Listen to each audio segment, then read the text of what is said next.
Good morning, everybody. Welcome to week number 6 of EDU 600. And before we get into the actual materials for week number 6, I want to just pull up a screen here and kind of give you a heads up on where we are at this point.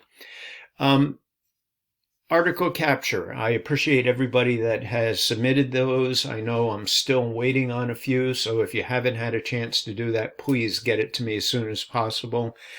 I will have these graded and back to you with comments, and also when I give you comments on your article capture, I'll make a few comments on how I see your participation level so far with the discussion forums. So couple of things. I will have your article captures back to you this week, and also a couple of comments on, the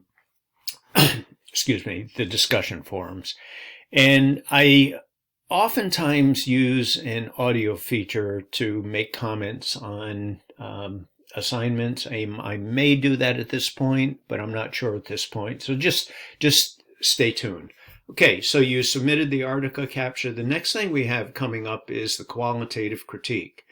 And I'll get into that in a little bit. And I also, wanted to mention on Wednesday, I scheduled an optional Zoom meeting. It will start at 7:15 and go for approximately 45 minutes. I'll have more information on that. So this is where we're at. This is under the assignments tab. So let me go back to content. And I'll go to right here, visual displays. So visual displays is, if you think about looking at a chart, a graph, it could be something online, it could be the breakdown of the population, the population in Maine by age. It could be where people have come from moving into the state over the last 50 years. You might be looking at a chart, a pie chart that shows that 30% of the people that live in Maine now 100 years ago came from Canada. And you're looking at the chart, there's no numbers, but there may be numbers associated with it. Visual displays of data is really nothing more than what it sounds like. If you take a table full of information and then you put it into something that's easily understandable and visual, that's just simply put, that's what a visual display is. It's used often. It could be COVID cases by county in Maine. Rather than looking at a table and trying to decipher the table, it's in some kind of format that you can easily look at it and you can get the information. So this week we're going to be taking a look at visual displays of data. And to get right to the materials, I'd like you, if you haven't already done so, you may have seen a pattern here. There's some repeated patterns, including I post videos, sometimes the similar or the same video from one week to the other. So I say, please this week focus in on descriptive statistics, read these chapters, view these videos. So this one, is module number, it says module 4, but it's repeated. It's on quantitative research, discuss data displays of data, and just so I'll get to the information coming up, and I'll mention a couple of things, including the optional discussion post. A heads up, this optional discussion post is the same assignment. Basically, it's the same assignment that I am going to be asking you to submit the middle of October. So it's a good opportunity to practice if you want to do the discussion post. But once again, this is what the visual display assignment will be coming up in mid-October. We'll cover that next weekend. But for now, I will say, if you want to do the optional discussion post, feel free to do it. So here's information, visual displays by Jeff Vaudry, part 1, part 2, some areas that you can see. And then there's examples of visual displays. This is main data, origin by state over the last 100 years. This is fascinating stuff.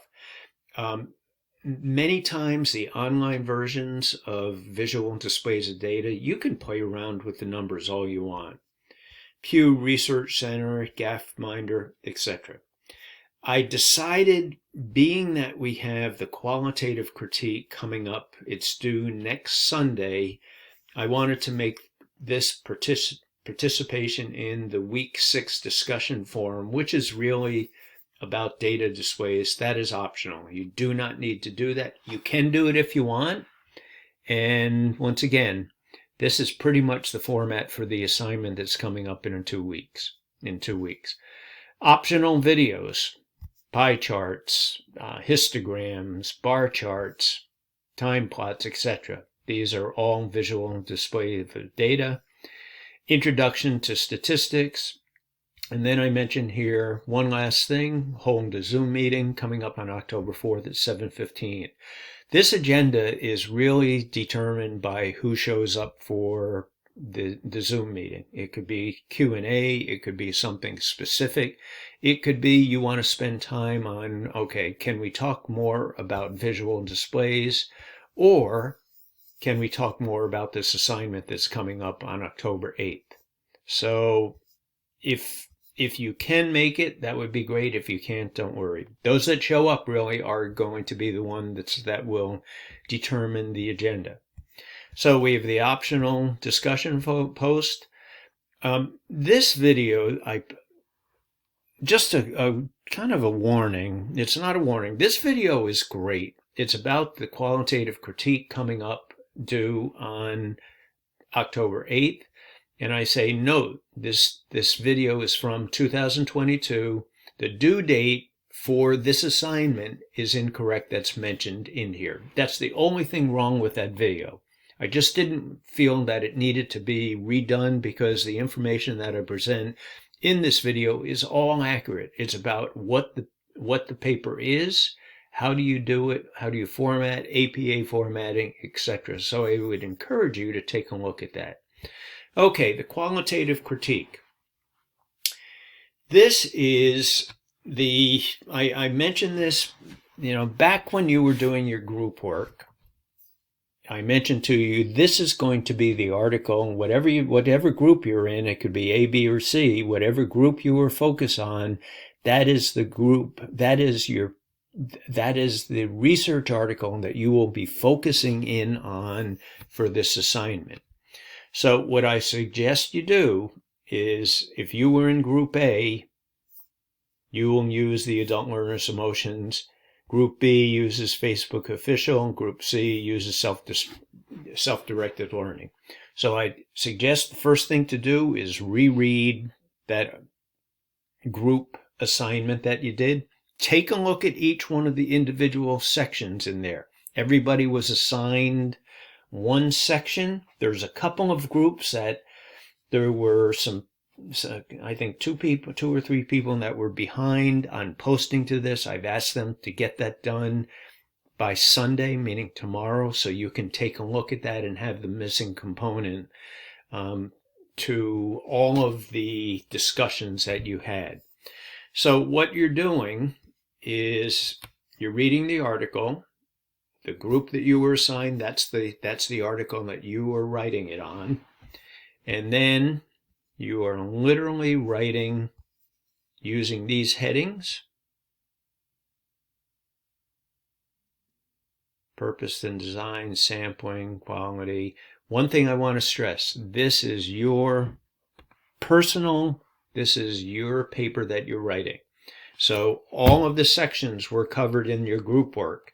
But if you were in charge of the sampling section, feel free to use your own materials from the sampling section, but I really don't want you to use somebody cut and paste, whoever posted the data collection or the data analysis section.